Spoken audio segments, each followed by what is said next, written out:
wabarakatuh. Perkenalkan, nama saya Suryadi Nugroho, nomor induk mahasiswa 413192116 dengan dosen Pak Bakri Rio Rahayu. Saya dari jurusan Teknik Mesin.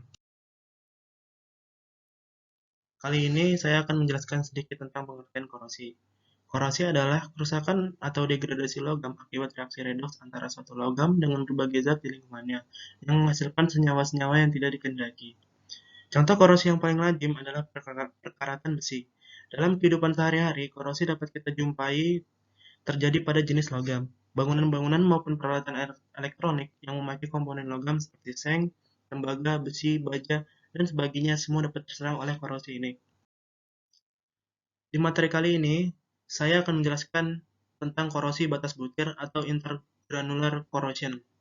Korosi batas butir adalah korosi yang terjadi pada sepanjang batas butir dan batas butir bersifat anodik dan bagian tengah butir bersifat katodik.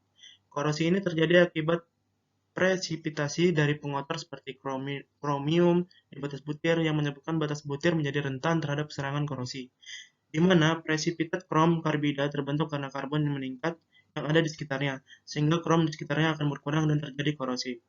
Korosi yang terjadi akibat adanya ketidakmurnian di batas butir, bertambahnya salah satu dari elemen paduan di atas butir, pengurangan salah satu elemen paduan di batas. Berikut ini adalah gambar korosi batas butir yang terjadi pada pipa. Selanjutnya, mekanisme korosi batas butir. Mekanisme korosi ini, jenis serangan ini diawali dari beda potensial dalam komposisi, seperti sampel inti coring, yang biasa ditemui dalam paduan casting. Pengendapan pada batas butir, terutama kromium karbida dalam baja tahan karat, merupakan mekanisme yang diakui dan diterima dalam korosi intergranular.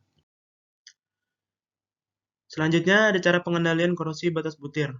Yang pertama, turunkan kadar karbon di bawah 0,03%. Kedua, tambahkan paduan yang dapat mengikat karbon. Yang ketiga, pendinginan cepat dari temperatur tinggi. Yang keempat, pelarutan karbida melalui pemanasan.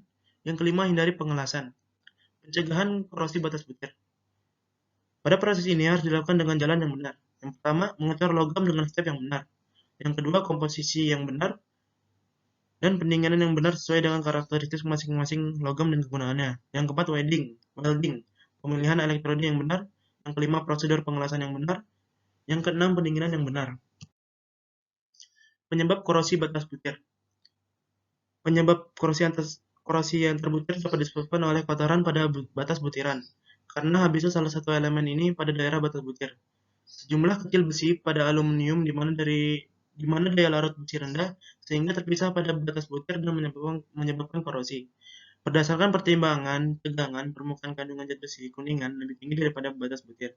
Habisnya kromium pada wilayah perbatasan butir menyebabkan korosi antar butir pada baja. Terima kasih. Sekian dari saya. Apabila ada kesalahan kata, mohon maaf. Wassalamualaikum warahmatullahi wabarakatuh.